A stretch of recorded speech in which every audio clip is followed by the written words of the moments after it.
guys! Good morning! Ay, good morning ba? Oh yeah, good afternoon na. Sakto 12. Sakto 12 na dito. Pero good morning pa naman sa Pilipinas. So anyway, ngayon na ang aming last full day kasi bukas ng umaga kami ay aalis na. Uuwi na kami, babalik na kami ng Pilipinas. And nalulungkot na naman ako as usual.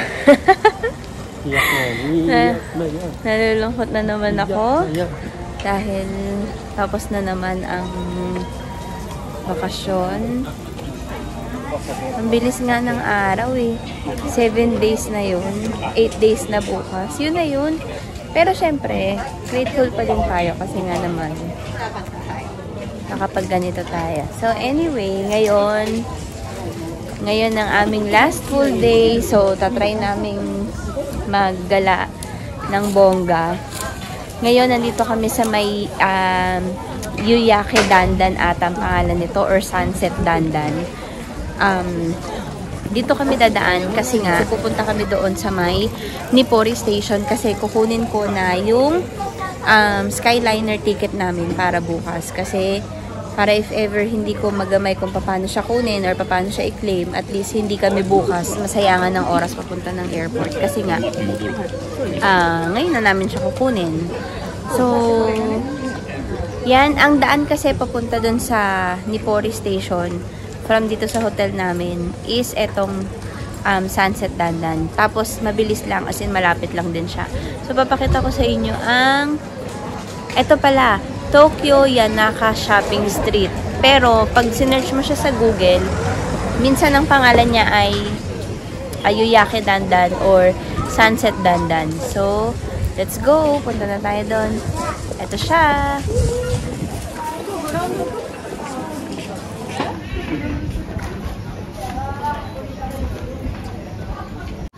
Yan guys, dito tayo dadaan sa may Tokyo Yanaka Shopping Street or Sunset Dandan. Pupunta tayo ng Nipori Station kasi kailangan naming i-claim yung aming Keisei Skyliner ticket. Hi guys! So while walking dito sa may Yanaka Shopping Street, papunta dun sa may Nipori Station, meron kaming nakita na pinipilahan na bilihan ng food. So, hindi ko siya maintindihan kasi hindi siya naka-English character. Pero, sige, itatry na lang natin. Naambon! Naambon na. Naambon na, B. Buti may datang payong. So, anyway, nakita namin na pinipilahan siya. So, nakipila na din kami kahit hindi namin maintindihan kung ano siya. Mukha namang masarap yung pagkain. Pero hindi ko siya maintindihan. So, subukan na lang natin. Tsaka mukha siyang sikat kasi dun sa gilid niya, may mga posters dito na parang mga artista nila, may mga signature ganyan na bumili dito, pinuntahan to, ganun. So, feeling ko naman masarap and sikat siya. So, ito siya guys.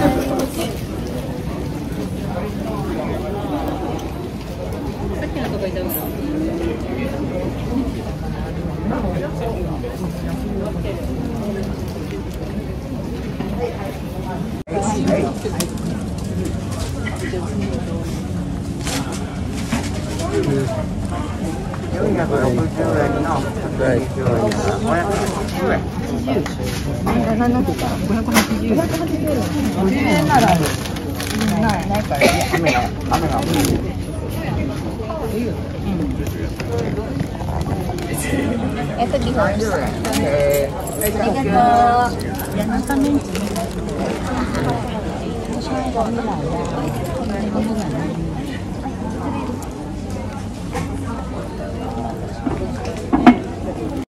So ayan guys, nakabili na tayo dun sa pinilahan natin kanina kahit di natin siya maintindihan. Pero nagtanong ako dun sa nasa harapan namin kung ano yung bestseller o ano yung popular dun, kung ba't siya pinipilahan. And sabi, isa to sa mga pinipilahan. Pero wala yung talagang popular doon. Na sold out na siya. So, eto na lang kinuha namin. Hindi ko alam kung ano to kasi hindi ko na rin naintindihan. Tapos, ang cost nito is 230 yen. So, mga around like 100 pesos or less sa pera natin. So, tikman natin.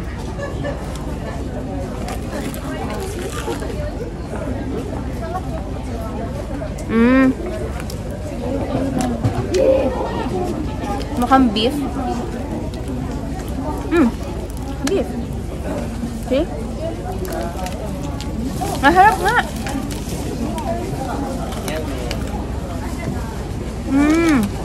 Ang harap.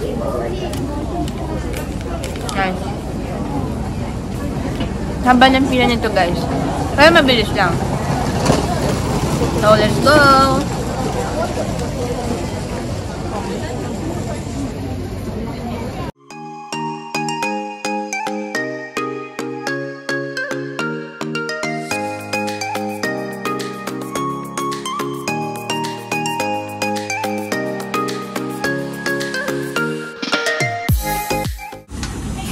So, hi guys! Ito, may nakita na kami ngayong sweet potato. Hinahanap ko to ng mga nakaraan pa.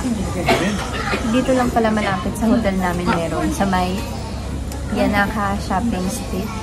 So, ayan. Mukha siyang masarap guys. Ang cost nito ay 700 yen. So, around mga 300 pesos sa pera natin. Pero malaki siya guys ha. As in, isang palad. So, ayan. Let's eat!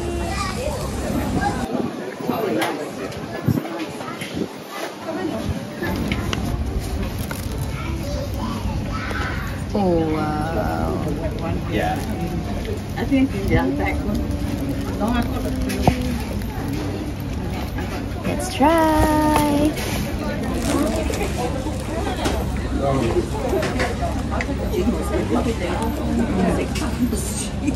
No, she said my favorite. Sobrang tamis. I mean hindi yung matamis na parang mauumay ka. Ibig ko sabihin, para sa kamote. Ang tamis niya. Sarap.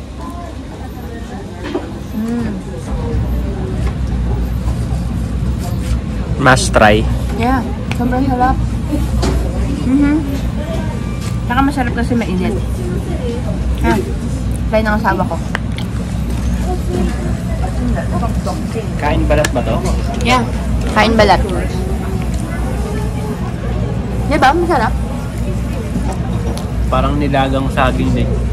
Hindi naman Kahit kamote grabe. to. Kahit kamote. Ano nilagang saging? Unang tikim.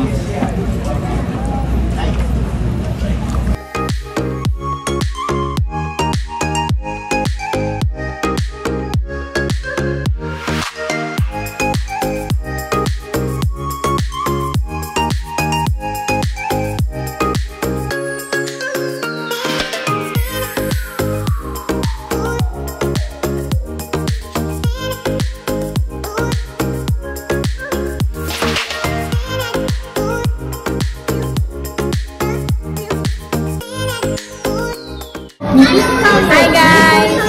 So, nandito kami ngayon sa may Shibuya.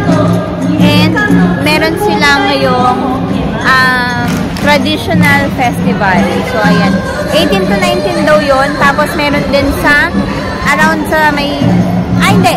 Sa Shinsodi Temple mismo. So, ayan.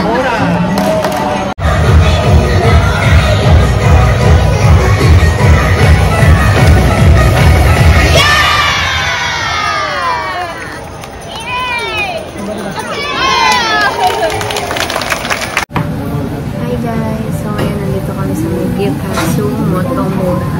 Dito lang yan sa may, malapit sa Amiyoko Shopping District sa may Ueno. So, may pila, pero hindi naman sobrang haba. Like, parang pang-4 or pang-5 kami. Tapos siguro ang waiting time, mga sa 20 minutes ba tayo? Around 20 minutes kaming nag-intay. Ngayon, try natin. Ito guys, yung meron kang party. Thank you!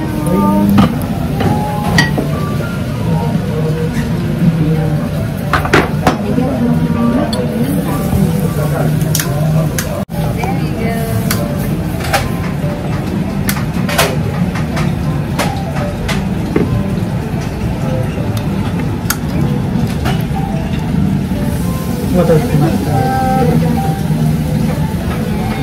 ngayon guys, Ayun nga. So, nandito kami sa may Gyokatsu Motomura ba? Yeah. So, ito guys, yung meron kang pork cutlet na iluluto mo siya sa hot stone. So, yeah, I'm so excited. So, talagang lahat ng mga ganitong mga kainan, itatry natin yan kasi bongga yan. Masayang experience yan. So, ayan, papakita ko sa inyo ang in-order pala namin is yung set meal na isang pork cutlet lang siya. Tapos may rice, may side dishes na siya. May soup. Okay na. Mukhang madami naman. Anyway, ito siya.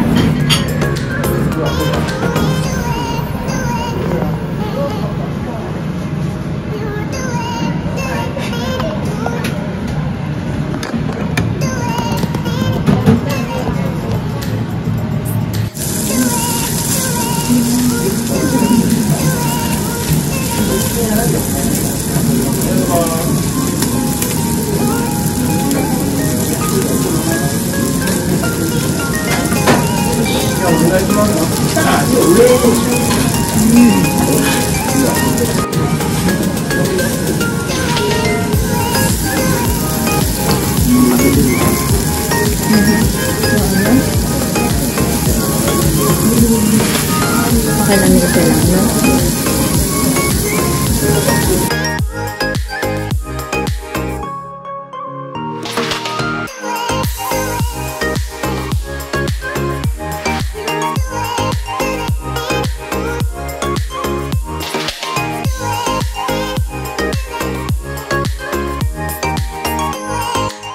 Hi guys! Good morning! So ngayon ay 9 o'clock na ng umaga. And kami ngayon ay pauwi na. Pabalik ng Pilipinas. So kanina hindi na ako video kasi nga nagmamadali kami kasi pagkagising namin naligo lang, kumain, tapos umalis na rin kami agad. And then umuulan kasi ng sobra. So, kailangan namin magmadali para makaabot kami sa aming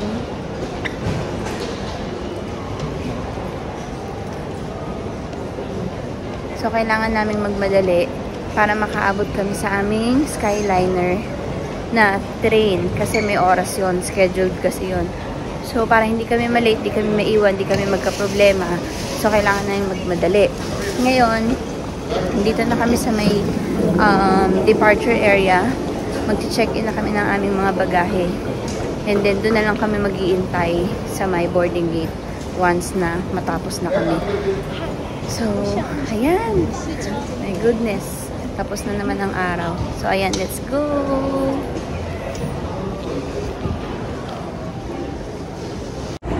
So, hi guys! Ngayon, nandito na kami ulit sa may airport na. So, tapos na kami sa may security check. Tapos, check-in, security check, tapos sa immigration. Tapos sa immigration, kapag ayaw mo magpatatak sa passport, pwede ka nang dire-diretso lang. Pero kapag gusto mong magpatatak, may pipilahan ka lang, mabilis lang naman. Tapos, tatatakan na yung passport mo, then good to go na yon.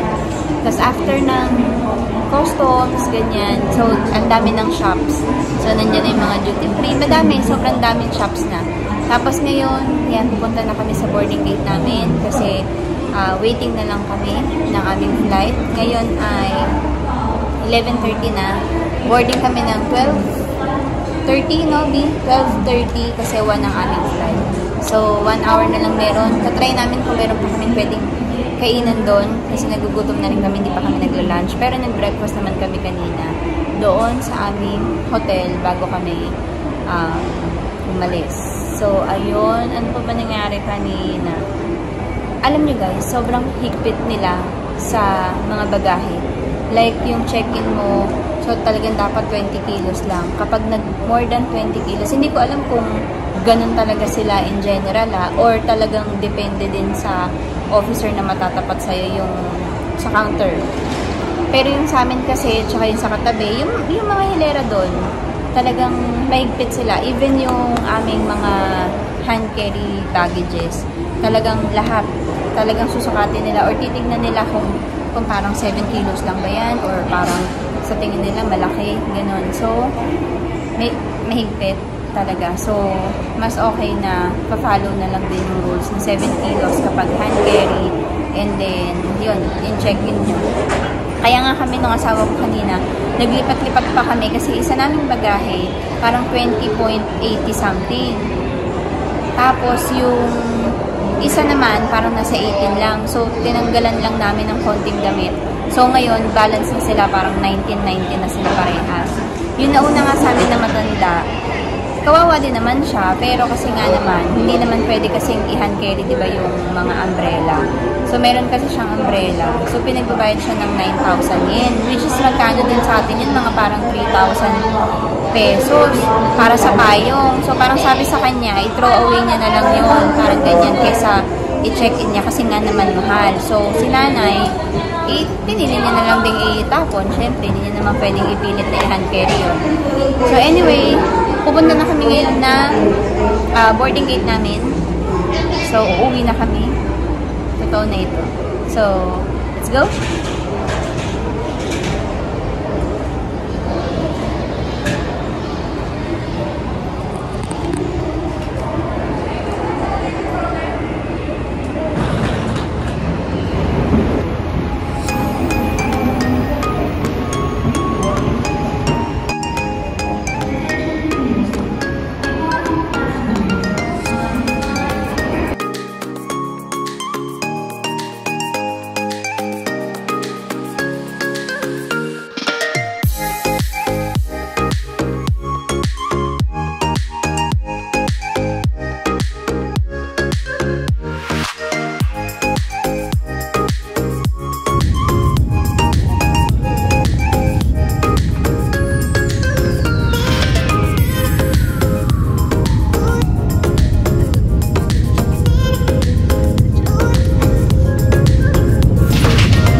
Pilipinas na ulit kami.